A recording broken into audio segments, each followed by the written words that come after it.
Hello everybody. Today's lecture is chapter number 6, process synchronization. Actually, in the last session we introduced chapter number 5, process scheduling, on which we explained what are the algorithms used by the operating system to choose a process or a job found inside the RAM. Actually, we have regarding the concept of multi-programming, we have multiple programs, jobs or processes inside the RAM at the same time, and we introduced on chapter number 5 what are the actions or what is the algorithm used in order to indicate which process to be executed first. While today's chapter is related to the process synchronization. We mean by process synchronization, what if we have a common data that needs to be shared by multiple processes at the same time? What are the actions that we should do in order to ensure synchronization among processes? It is the core or the kernel of our chapter. Points to be discussed during this chapter. First of all, we will make a background about the concept of synchronization by providing an example in which we need to ensure synchronization among processes. Second point, we will speak about critical section problems. For this critical section problems, we will provide a number of solutions. We will start by Peterson's solution, then we will navigate to synchronization hardware solutions. At the end, we will speak about semaphore solution, which is a solution for critical section problems. After semaphores, we will introduce a number of classic problem of synchronization, and we will provide solutions for them. We will start by producer consumer problem, reader writer problem, and at the end we will speak about dining philosophers problem. After that, we will speak about monitors, which is a solution for process synchronizations, or it is a solution for critical section problems to ensure process synchronizations. Then we will speak about synchronization examples regarding different operating systems, and at the end we will speak about atomic transactions within databases.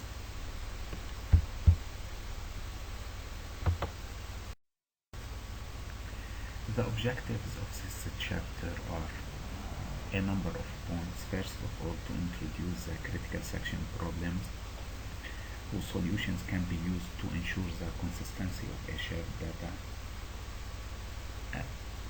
to present both software and hardware solutions of the critical section problems, and at the end to introduce the concept of an atomic transaction and describe mechanisms to ensure atomicity.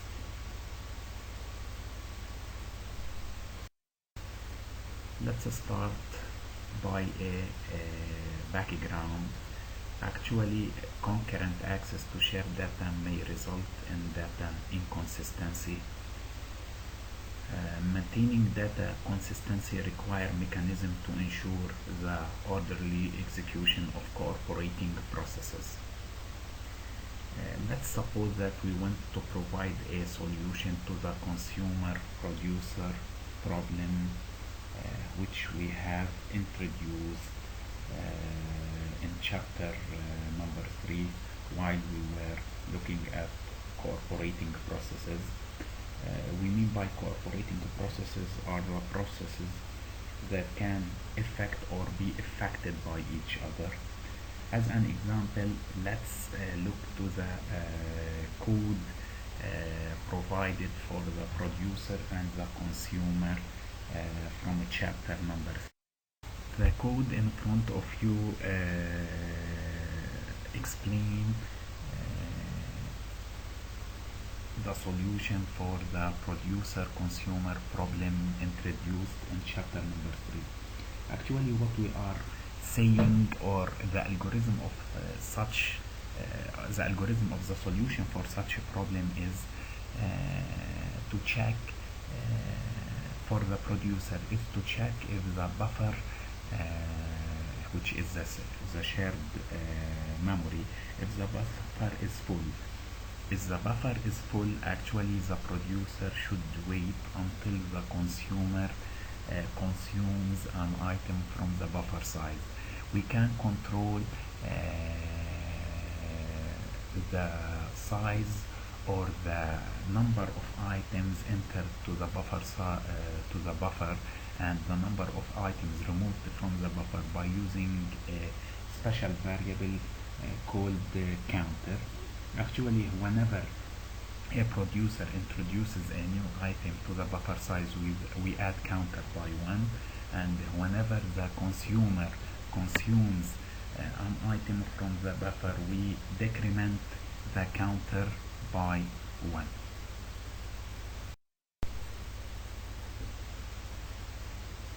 We see that whenever the count is equal to 0, this means that the buffer is empty. This means that the consumer cannot remove an item from the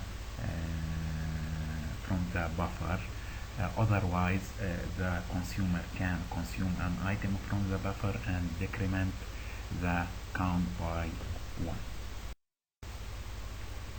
Unfortunately, we have now introduced a new problem with such solution, because both the producer and the consumer are adjusting the value of the variable count, which can lead to a problem or to a condition known as a race condition. In this condition, a piece of code may or may not work correctly depending on which of two simultaneous processes executes first. And more important task or action is that if one of the processes gets interrupted such that the other process runs between important steps of the first process. The particular problem above comes from the producer executing count plus plus at the same time the consumer is executing count minus minus. If one process gets part way through making the update and then another process puts in, the value of the count can get left in an incorrect state. But you might say each of those are single instructions. How they can get interrupted halfway through? The answer is that although they are single instructions, they are actually 3 steps each at the hardware level. Fetch counter from memory into a register, increment or decrement the register, and at the end store the new value of the count back to the memory. If the instructions from the two processes get interleaved, there could be a serious problem, such as illustrated in front of you when we have two values for the count variable. One is 6 and the another is 4.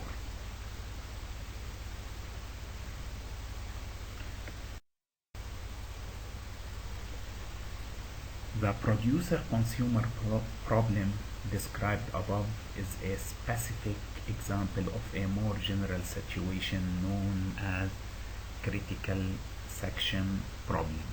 The general idea is that in a number of cooperating processes, each has a critical section of code with the following conditions and terminologies. First of all, only one process in the group can be allowed to execute in their critical section at any one of time. This means that if one process is already executing their critical section and the another wishes to do so, then the second or the another must wait until the first process has completed its critical section work. The code preceding the critical section and which controls access to the critical section is termed by the entry section. It acts like a carefully controlled locking door. The code following the critical section is called or is termed by an exit section. It generally releases the lock on someone else's door, or at least lets the world know that they are no longer in their critical sections. The rest of the code not included in either the critical section or the entry or the exit section is termed by the remainder section. Whenever we need to provide a solution to the critical section problem, a number of conditions should be satisfied. Actually, three conditions should be satisfied. The first condition is the mutual exclusion, which means that only one process at one time can be executing the critical section. The second condition is called progress. Progress means that if no process is currently executing the critical section and we have one or more processes want to execute their critical section, then only the processes not in their remainder section can participate in the decision.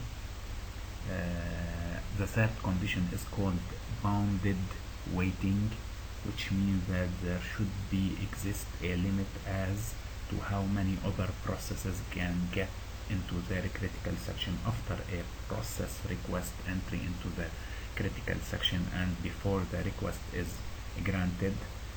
And we mean by bounded buffer that if a process is requesting an entry to the critical section, it will get a turn eventually, and there is a limit as to how many other processes get to go first. Whenever we have a solution for a critical section problem, we should check if it satisfies the preceding three conditions. Let's start by the first solution for a critical section problem. It is called Peterson's solution. Actually, Peterson's solution is a classical software-based solution to the critical section problem.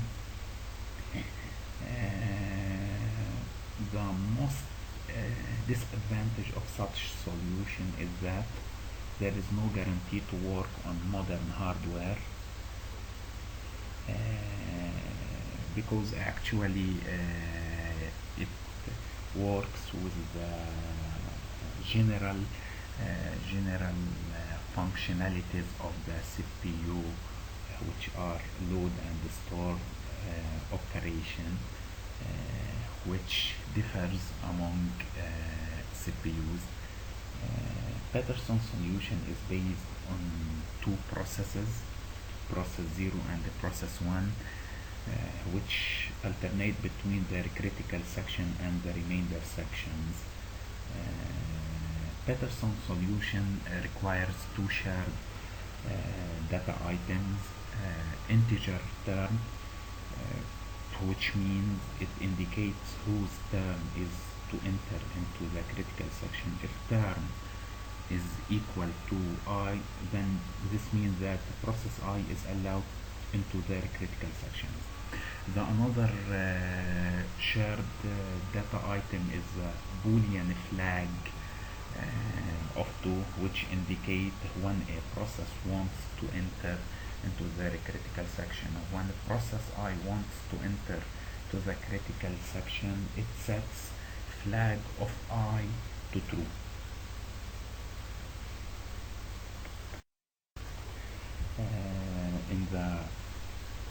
In the following code,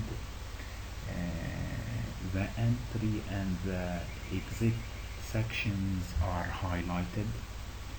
In the entry section, process I first raises a flag indicating a desire to enter the critical section.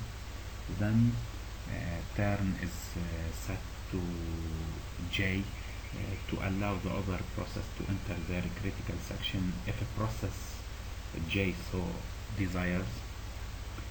The while loop is a busy loop. Notice the semicolon at the end of the statement, which makes process I wait as long as the process J has the term and wants to enter the critical section.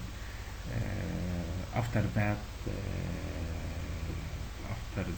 for the exit section, process 1 lowers the flag I in the exit section, allowing process J to continue if it has been waiting. To prove that the solution is correct, we must examine, as I have said before, the 3 conditions listed in the previous slide. Mutual exclusion. If one process is executing their critical section when the another wishes to do so, the second process will become blocked by the flag of the first process. If 2 processes or of both processes attempt to enter at the same time, the last process to execute term equal J will be blocked. So by this way we prove the first condition. For the progress condition, actually each process can only be blocked at the while if the other process wants to use the critical section flag of J equal to true, and it is the other process's turn to use the critical section turn equal J. If both of those conditions are true, then the other process J will be allowed to enter the critical section, and upon exiting the critical section will set the flag J to false, releasing the process I. The shared variable term assures that only one process at one time can be blocked, and the flag variable allows one process to release the other when exiting their critical section. By this way we have proved the second condition. Regarding the bounded waiting, actually each process enters their entry section. When they do that, they set the term variable to be the other process's term.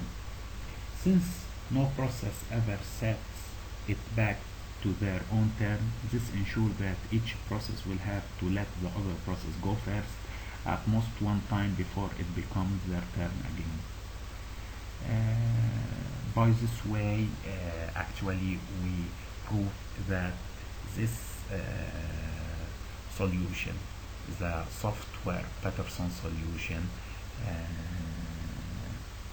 has solved the critical section problem. To generalize the solution expressed above, each process when entering their critical section must set some sort of lock to prevent other processes from entering their critical sections. So actually one simple solution to the critical section problem is simply to prevent a process from being interrupted while it is in its critical section, which is the approach taken by most non-preemptive kernel. Unfortunately, this doesn't work well in multi-processor environment due to the difficulties of enabling and disabling interrupts. One solution or one approach or another approach is a hardware approach by providing a certain atomic operations. These operations are guaranteed to operate as a single instruction without interruptions. One example of such atomic instructions is called test and set instruction, which in a simultaneous manner sets a boolean block variable and return its previous value, and the other atomic instruction is called a swap instruction, which swaps the content of two memory words.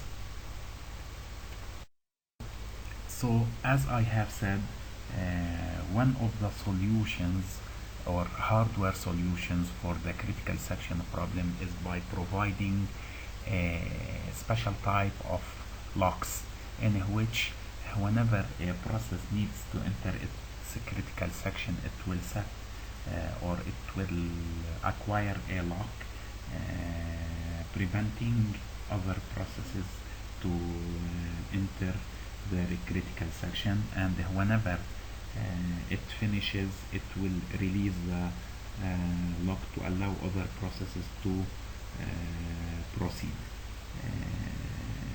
Actually, implementation for this general procedure can get quite complicated,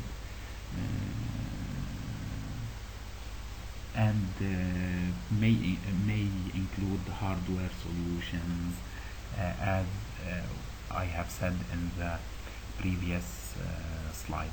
One of the solutions for implementing the lock, the acquire lock and the release lock, is using an atomic operations. One of the atomic operations is the test and set operation. Actually, the main aspect of the test and set instruction is to test whether a process has acquired a lock. So I will test if a process has acquired a lock. I should wait without doing anything until that process releases the lock by setting a lock variable to false. So actually the test and set atomic operation has two main tasks or actions. It sets a boolean lock variable and then it returns its previous values as shown in front of you. As a solution, each process should check first if anyone has acquired a lock. If anyone acquired a lock, it should go to a busy waiting loop. Pay attention to the semicolon at the end of the loop statements. Otherwise, it can enter a critical section if test and set didn't return the previous value of the previous process. Actually, another variation on test and set is an atomic swap of two booleans. The in front code is simply the code for an atomic swapping instruction in which we swap the contents of two memory locations. In front of you is the solution of critical section problem using a swap atomic operation. It is the same actions done like the test and set operation, in which we check if a process is in its critical section. If a process is in its critical section, this means that its key is equal to true. Then no other process should enter a critical section unless the proceeding process set the lock to false. The key feature of this algorithm is that a process blocks on and of the critical section being blocked, and this is that is process in the waiting state. When exiting a critical section, the exiting process don't just unlock the critical section and let the other process have a free for all trying to get in. Rather, it first lock in an orderly progression, starting with the next process on the list for a process that has been waiting, and if it finds one, then it releases a particular process from its waiting state without unlocking the critical section, thereby allowing a specific process into the critical section while continuing to block all of the others. Only if there are no other process currently waiting in the general lock removed, allowing the next process to come along access to the critical section. Unfortunately, hardware level locks are especially difficult to implement in multi-process architecture. That's why there is a need for much other solutions for the problems of critical sections.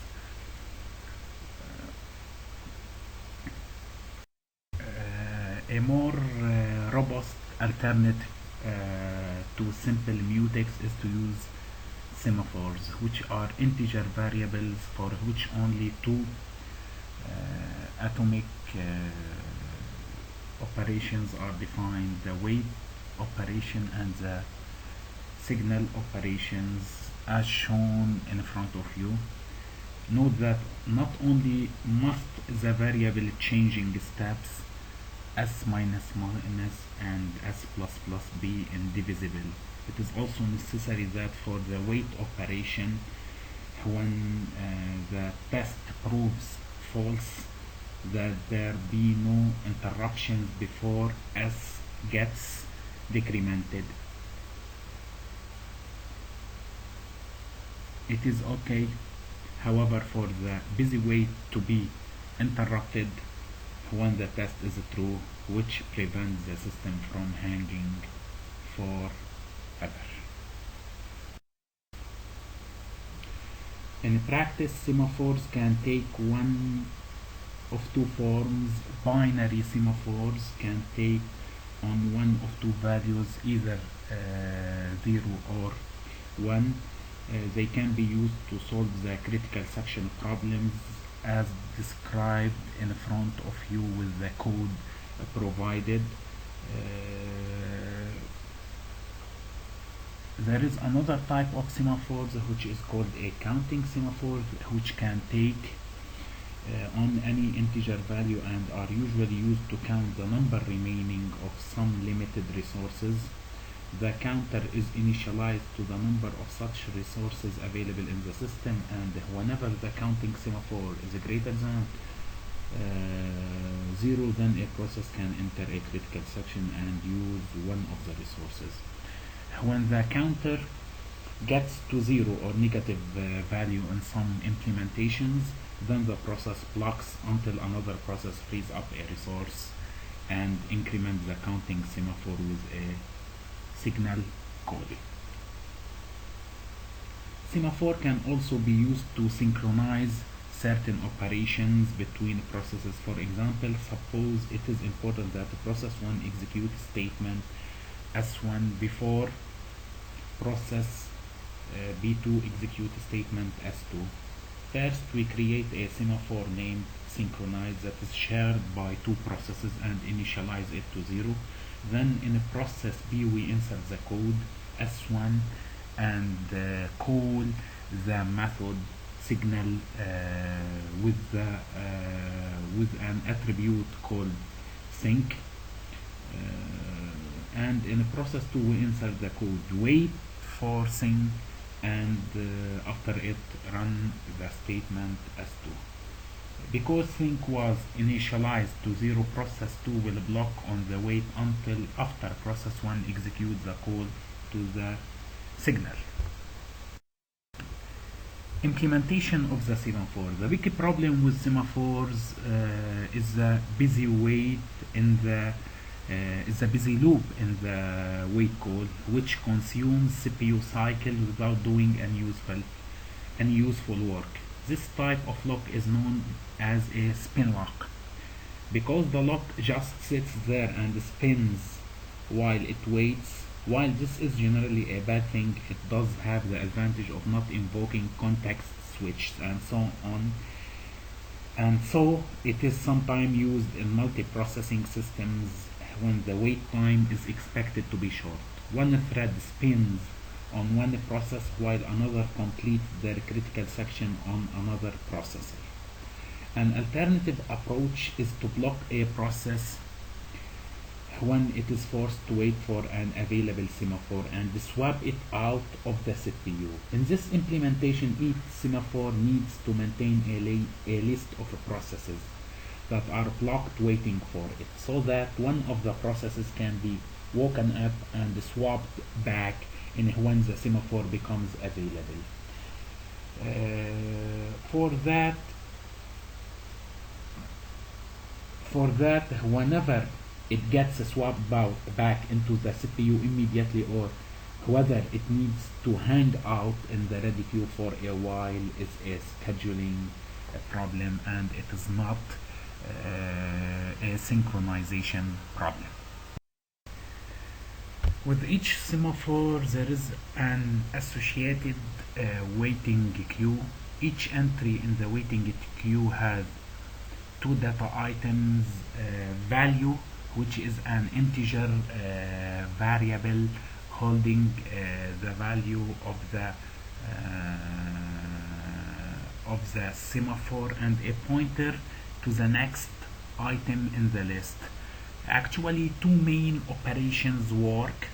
The block operation, which places the process invoking the operation on the appropriate waiting queue, and a wake up operation to remove one of the processes in the waiting queue and place it in the ready queue.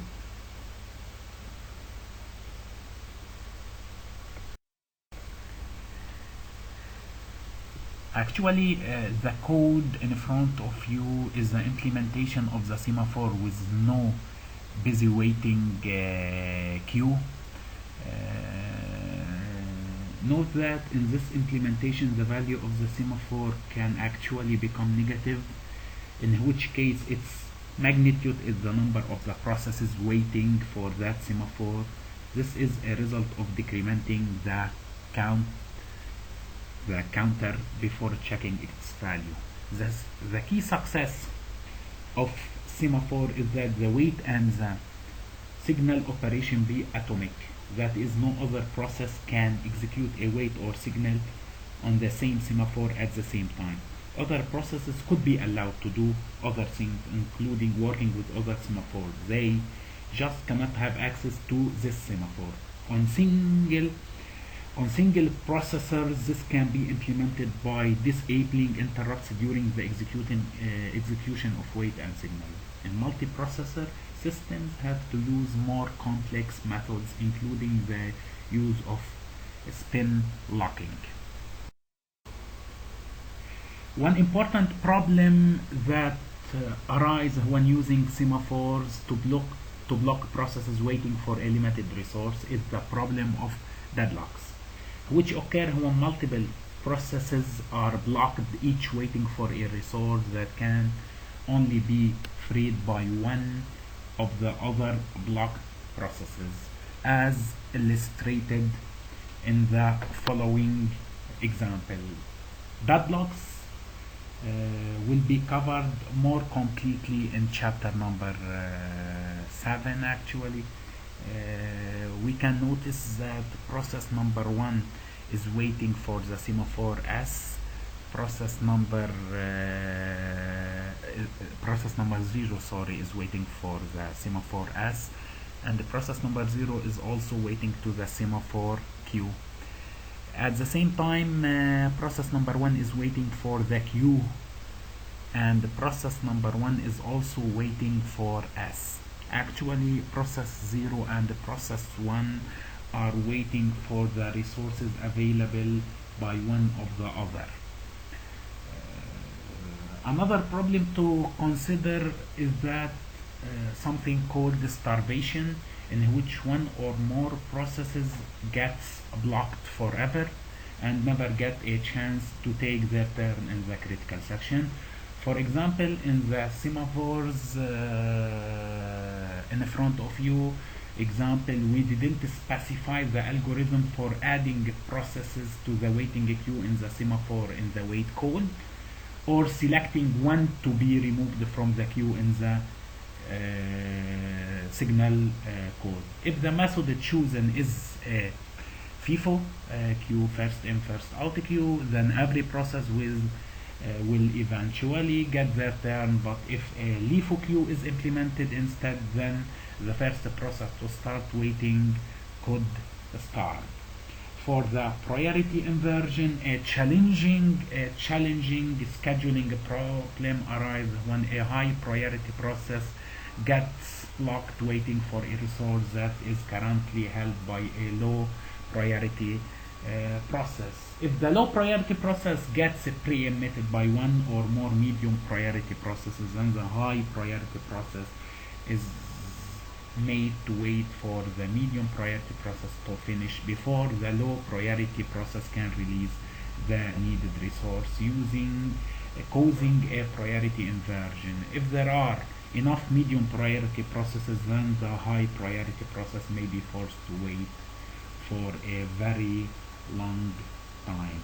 One solution for such a problem is using a priority inheritance protocol, which is out the scope of our lecture today. Classical problems of synchronizations. The following classic problems are used to test virtually every new proposed synchronization algorithms. The first classic problem is called bounded buffer problem. The second is called reader-writer problem, and the third one is called dining philosopher problem. Let's start with bounded buffer problem. The bounded buffer problem is a generalization of the producer-consumer problem discussed at the beginning of this chapter and on chapter number 3, wherein access is controlled to a shared group of buffers of a limited size. In this solution, the two counting semaphores, full and empty, keep track of the current number of full and empty buffer respectively and initialize to 0 and respectively. The binary semaphore mutex control access to the critical sections. The producer-consumer process are nearly identical. One can think of the producer as producing full buffers and the consumer producing empty buffers. Regarding the structure of the producer process, actually the producer will produce an item. It will check the availability for the empty semaphore and for the mutex semaphore. After that, it will get access to the mutex semaphore in order to access to add the item to the buffer, and it will gain an access to the full semaphore in order to increment the full semaphore by one. While for the consumer will be putted in the waiting queue of the full semaphore and also for the mutex semaphore. Then it will remove the item from the buffer to put it in a variable. After that, it will gain an access to the mutex semaphore and also an access to the empty semaphore in order to decrement the counter of the empty semaphores by one. Another problem is the reader-writer problem. There are some process termed readers who only read the shared data and never change it, and there are other processes termed writers who may change the data in addition to or instead of reading it. There is no limit to how many readers can access the data simultaneously, but when a writer accesses the data, it needs exclusive access. There are several variations to the reader-writer problem, most centered around relative priorities of readers versus writers. The first reader-writer problem gives priority to the readers. In this problem, if a reader wants to access to the data and there is not already a writer accessing it, then access is granted to the reader. A solution to this problem can lead to starvation of the writers, as there could always be more readers coming along to access the data. A steady stream of readers will jump ahead of waiting writers as long as there is currently already another reader accessing the data, because the writer is forced to wait until the data is ideal, which may never happen if there are enough readers. The code in front, the code that we will speak about it in a couple of minutes will solve such a problem, while the second implementation says that the second reader-writer problem gives priority to the writers, which is capped on the book as a problem solving exercise at the end of chapter number 6. Actually, for the reader-writer problems, semaphores can be used in which a semaphore called mutex is initialized to 1, another semaphore called writer is initialized to 1, and a variable integer variable called read counter is initialized to 0, and its rule is to count the number of readers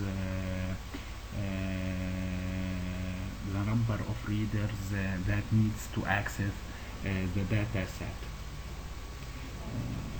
Actually, note that the first reader to come along will lock on the mutex if there is currently a writer accessing the data, and that all following readers will only block on a mutex for their turn to increment read count variable. The structure of writer process and the structure of reader process will be mentioned in the next slides. The structure for a writer process, whenever a writer needs to access the data set, it should be be put in a waiting queue until all the readers finish accessing the data set. Then it will be signaled, while for the structure of the readers, first of all, the reader should wait for a mutex. If mutex is being used by a process, then it will increment the read count variable by 1.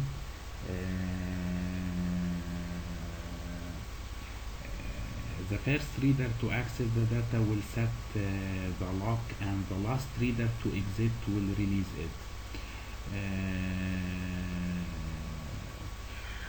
As you see, if the read counter is equal to 1, then we should make the writer waits, signal the mutex for the reader, then decrement the read counter by 1. If the read counter is equal to 0, this means that this is the last reader to exit. It will release mutex, then the writer will have the ability to signal the mutex semaphore. Dining philosopher problem. It's also a classic synchronization problem involving the allocation of limited resources among a group of processes in a deadlock-free and starvation-free manner. Consider 5 philosophers sitting around a table in which there are 5 chopsticks evenly distributed and an endless pool of rice in the center, as shown in the diagram in front of you. This is exactly one chopstick. There is exactly one chopstick between each pair of dining philosophers. These philosophers spend their lives alternating between 2 activities, eating and thinking. When it is time for a philosopher to eat, it must first acquire 2 chopsticks, one from their left and one from their right. When a philosopher thinks, it puts down both chopsticks in their original location. One possible solution is to use a set of 5 semaphores, chopstick of 5, and to have each hungry philosopher first wait on their left chopstick, chopsticks I, and then wait on the right chopstick, chopstick I plus 1 mod 5. The main problem is that what if the 5 philosophers get hungry at the same time, and each starts by picking up their left chopstick, then they look for their right chopstick, but because it is unavailable, they wait for it forever, and eventually all the philosophers starve due to the resulting deadlock. So the code in front of you describe how the philosopher asks for the chopstick on the left side first, then it asks for the chopstick on the right. If the 2 chopsticks are available, then the philosopher will be on eating state. After that, it will release the chopstick to the left and release the chopstick to the right, and it will change its state from eating into thinking. One of the problems that occur with the semaphores is the order of using of the semaphores. You should pay attention that you must wait for a mutex before signal a mutex. So you should have the correct use of the semaphore operations. Semaphores can be useful for solving concurrency problems, but only if programmers use them in a proper way. If even one process fails to abide by the proper use of semaphores, then the whole system breaks down. And since concurrency problems are by definition rare events, the problem code may easily go unnoticed and unnoticed by debugging. For this reason, a high-level language construct has been developed, and this high-level construct is called monitors. A monitor actually is a class in which all the data is private and with special restrictions that only one method within any given monitor object may be active at the same time. An additional restriction is that monitor methods may only access the shared data within the monitor, and any data passed to them as parameters. They cannot access any data external to the monitor.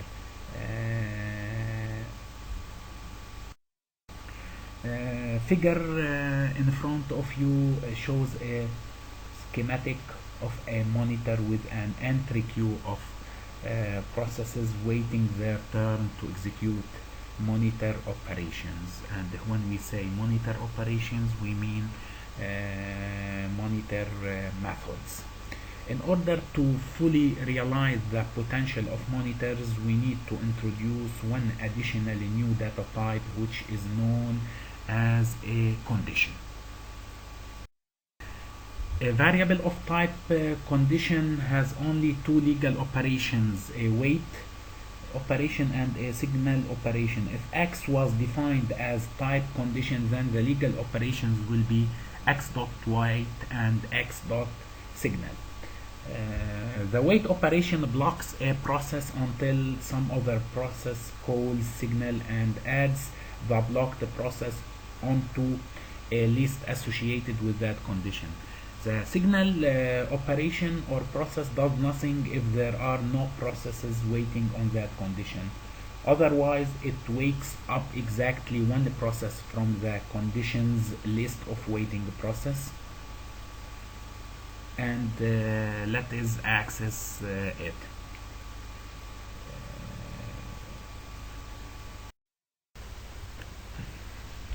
The figure in front of you illustrates a monitor that includes condition variable within its data space. Note that the condition variable along with the list of processes currently waiting for the conditions are in the data space of the monitor.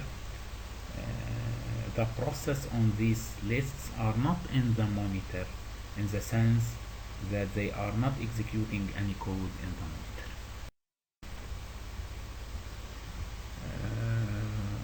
Atomic transactions, actually database operations frequently need to carry out atomic transactions in which the entire transaction must either complete or not occur at all. The classic example is a transfer of funds, which involves withdrawing funds from one account and depositing them into another. Either both halves of the transaction must complete or neither must complete. Operating systems can be viewed as having many of the same needs and problems as databases, in that an OS can be said to manage a small database of process-related information. As such, operating systems can benefit from emulating some of the techniques developed for databases. Here we look at some of these techniques and then how they can be used to benefit operating system development. First of all, we will speak about system models, then lock-based recovery, then the checkpoints. At the end, we will speak about concurrent atomic transactions. Let's start with the system model. A transaction actually is a series of actions that must either complete in its entirely or must be rolled back as if it had never commenced. The system is considered to have three types of storages. Volatile storage usually gets lost in a system crash. Non-volatile storage usually survives system crashes but may still get lost. Stable storage never gets lost or damaged. In practice, this is implemented using multiple copies stored on different media with different failure modes.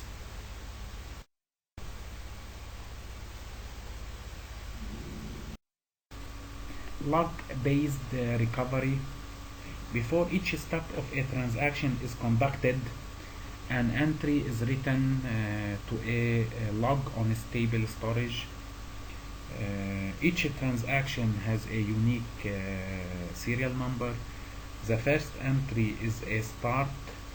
Every data changing entry specifies the transaction number, the old value, and the new value. The final entry is a commit. All the transactions can be repeated any number of times and the effect is the same as doing them once. Likewise, they can be undone any number of times and the effect is the same as undoing them once. Changing x from 5 to 6 rather than add 1 to x. After a crash, any transaction which has commit recorded in the log can be redone from the log information. Any which has a start but not commit can be undone. So with the lock-based recovery algorithms, we have the ability to recover data while there is a failure on the storage. Checkpoints. In the event of a crash, all data can be recovered using the system described above by going through the entire log and performing either redo or undo operation on all the transactions listed there. Unfortunately, this approach can be slow and wasteful because many transactions are repeated that were not lost in the crash. One of the solutions can establishing a checkpoint as follows. Write all data that has been affected by recent transactions since the last checkpoint to stable storage. Write a checkpoint entry to the lock. Now, for a crash recovery, one only needs to find the transaction that didn't commit prior to the most recent checkpoints. Specifically, one looks backward from the end of the lock for the last checkpoint record and then looks backward from there from the most recent transaction that started before the checkpoint. Only that transactions and the ones more recent need to be redone or undone. Concurrent transactions or concurrent atomic transactions. All of the previous discussions on lock-based recovery assumed that only one transaction could be conducted at a time. We now relax that restriction and allow multiple transactions to occur concurrently while still keeping every individual transaction atomic. A concurrency control algorithms is provided to provide a serializability. What is a serializability? Let's consider two data items A and B in which there is a transactions T0 reads and writes data items A and B. followed by transaction 1, which also reads and writes data items A and B. This is termed a serial scheduler because the two transactions are conducted serially. For any n transaction, there are n factorial possible serial schedules.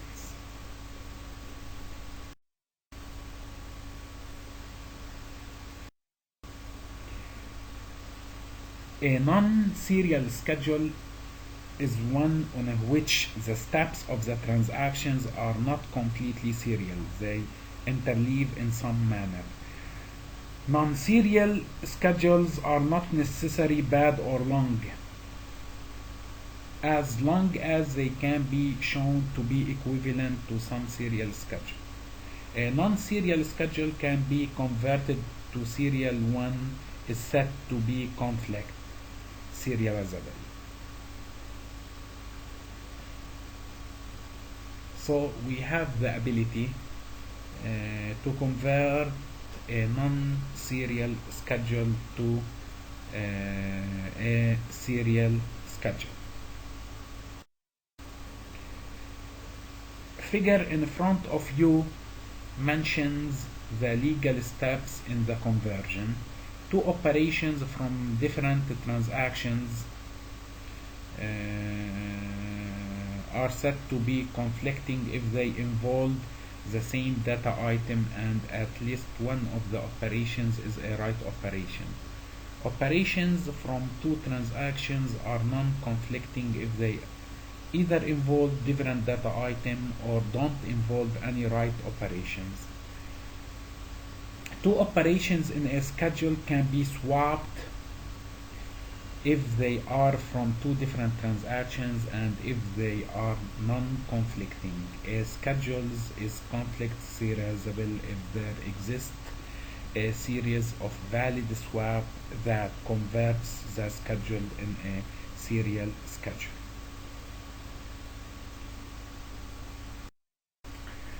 Locking protocol. One way to ensure serializability is to use locks on data item during atomic transactions. Shared and exclusive locks correspond to the readers and writers problems discussed above. The two-phase locking protocol operate in two phases: a growing phase in which the transaction continues to gain additional locks on data item as it needs them and has not yet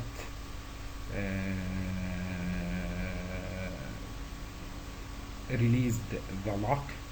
A shrinking phase in which it releases the lock. Once a transaction releases any lock, then it is in the shrinking phase and cannot acquire any more locks. The two-phase locking protocol can be proven to yield serializable schedules, but it doesn't guarantee avoidance of deadlock. There may also be perfectly valid serializable schedules that are unappointable with this protocol.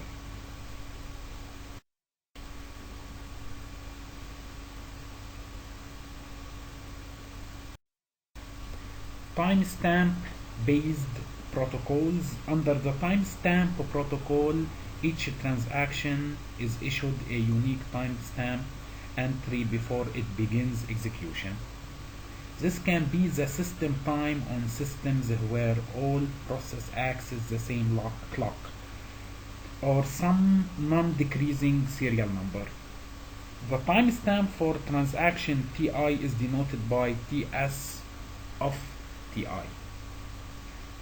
The schedules generated are all equivalent to a serial schedule occurring in timestamp order. Each data item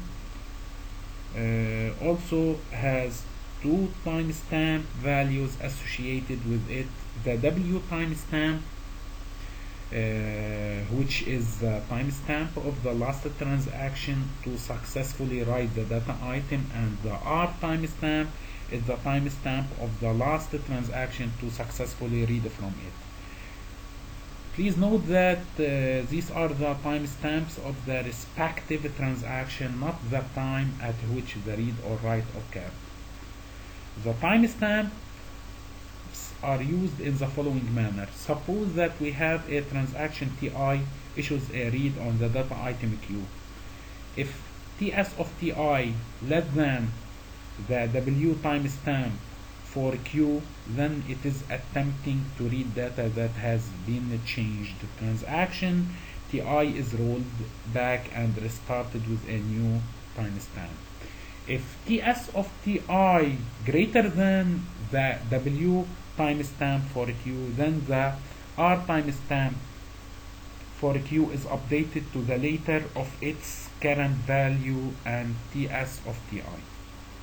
Suppose Ti issues a write on Q. If Ts of Ti less than R timestamp for Q, then it is attempting to change data that has already been read in its unaltered state. Ti is rolled back and restarted with a new timestamp. If Ts of Ti less than the W timestamp for Q, it is also rolled back and restarted for similar reasons. Otherwise, the operation proceed and the W timestamp for Q is updated to Ts of Ti.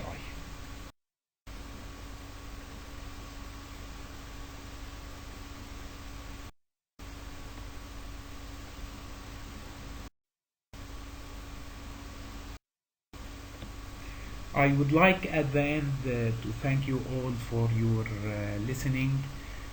I would like also advising you to pay attention to the code mentioned for the producer consumer problem, the reader writer problem, and the dining philosopher problems. Actually, it is a very important code that you may be asked about during the exams. Also, you should have a look to the chapter on the book, chapter number 6, process synchronizations. We will try solving some exercises on the next week. Thank you and have a nice day.